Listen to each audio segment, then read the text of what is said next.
শোন, তোর একমাত্র কাজ হলো এই জঙ্গলে যাকেই দেখতে পা না কেন তুই তাকে এই গুহার মধ্যে নিয়ে আসবি। আমরা এখানে সাম্রাজ্য বিস্তার করব, তাদেরকে আমরা গোলাম বানাবো। হা হা হা। যা, চলে যা। ঠিক আছে ভূত রাজা, আমি এক্ষুনি যাচ্ছি, তাদের ধরে নিয়ে আসবো। হা হা হা।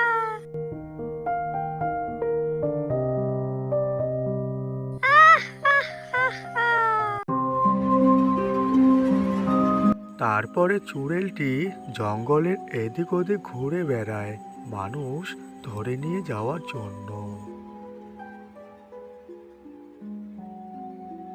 এই জায়গাটা মনে হচ্ছে নিরিবিলি, এখানে কোনো মানুষজন আসে না। যাই যাই, ওইদিকে রাস্তার ধারে যাই।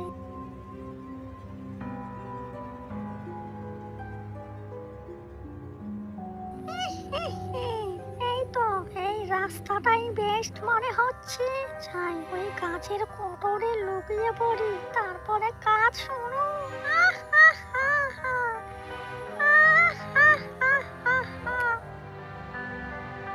কিছুক্ষণ পরে সেই রাস্তা দিয়ে গায়ের এক ব্রাহ্মণ যাচ্ছিলেন।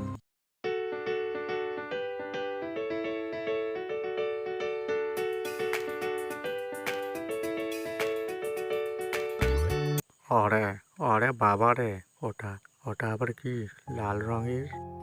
এসো গো, এসো, আমি তো তোমার জন্যই দাঁড়িয়ে আছি। এসো আমার পিছন পিছন, তোমাকে একটা অদ্ভুত জিনিস দেখাবো। কি হলো? আমি তো মিছি এসো। মিছি ভয় পাচ্ছিলাম। ওটা তো একটা মানুষ। যাই, ডাকছে আমায়, কি অদ্ভুত জিনিস দেখাবে।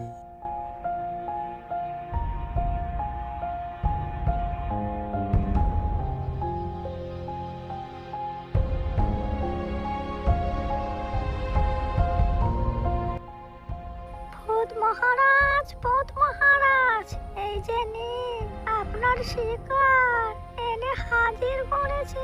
আহ, আহ, আহ। আরে বাবা রে, এ আমি কোথায় এলাম? এই যে দেখছি সিংওয়ালার রাক্ষস, আর এ চুড়েল। পালাই পালাই এখান থেকে। কোথায় কোথায় পালাবি তুই?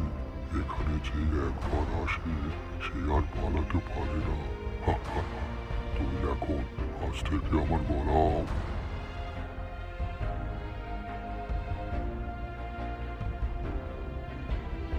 বাবা রে বাবা, আমার তো খুব ভয় করছে। যেতে দাও, আমায় ছেড়ে দাও, চুড়েল চুড়েল। তারপর রাক্ষসটি জাদুর শক্তি দ্বারা লোকটিকে সেখানে বন্দি করে রাখে।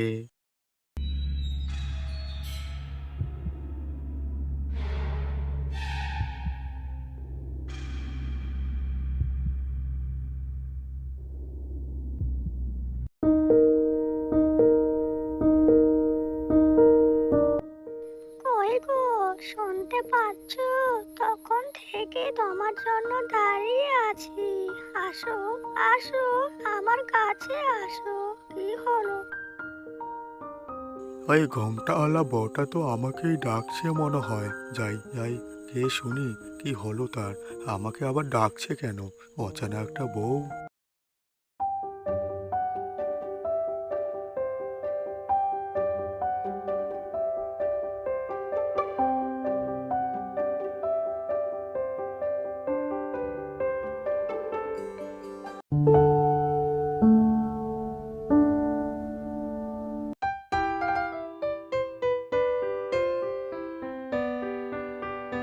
আমি এখন কোথায় খুঁজবো আমার স্বামীকে? কাল রাত থেকেই পাচ্ছি না। সেই যে সকালে বের হয়েছে তখন থেকেই উধাও। গ্রামের কয়েকজনকে জিজ্ঞাসা করি, তারা যদি কিছু বলতে পারে।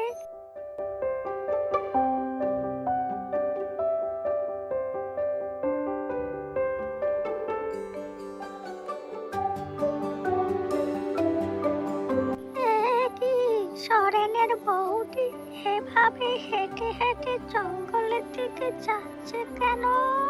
নিশ্চয় নিশ্চয় কিছু হয়েছে। যাই যাই গ্রামে গিয়ে শুনি কি হলো সকাল সকাল জঙ্গলের দিকে যাওয়ার মানেটা তো অন্যরকম। নিশ্চয় বড় কিছু হয়েছে। চোরেলটি সেই বউটিকেও সেখানে বন্দি করে রাখে।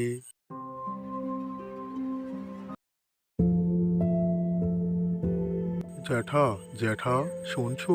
কয়েকদিন ধরে আমাদের গায়ে কি ঘটছে? লোকগুলো তো অদৃশ্য হয়ে যাচ্ছে আস্তে আস্তে।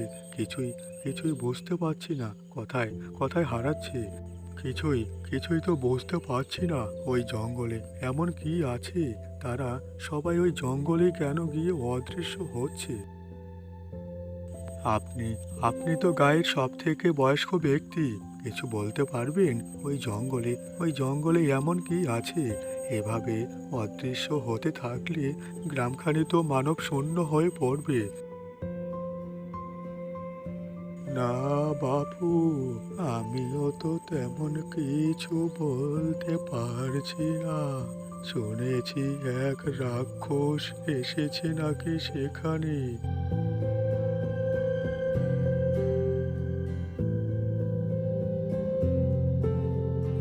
বুঝতে পেরেছি বিষয়টা।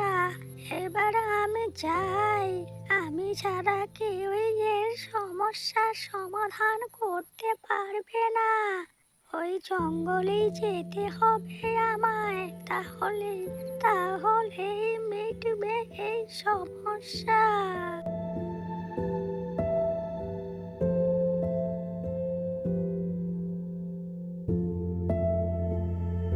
কই গো, তোমার জন্য কতক্ষণ ধরে দাঁড়িয়ে আছি।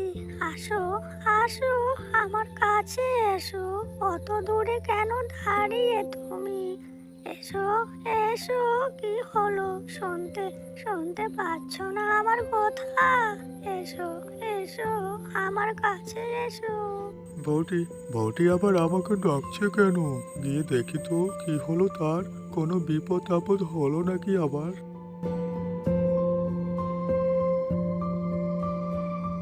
সব বুঝতে পেরেছি। ওটা ওই লাল টুকটুকে চুড়েলেরই কাজ। সেই জঙ্গলে তুলে নিয়ে যাচ্ছে মানুষদের। তারা যাচ্ছে আমি। এ কি রে, ওই কুজবুড়িটা আবার এখানে আসছে কেন? এত সাহস তার? এই তো ঠিক চলে এসেছি। তুই যদি তোর ভালো চাস তাহলে ছেড়ে দে। যেসব লোককে তুই বন্দি করেছিস তারা সব আমার গ্রামের লোক। ছেড়ে দে তাদের। হা হা হা, একটা কুজো বুড়ি, সেই বুড়ি কিনা আমায় হাতেস দেয়?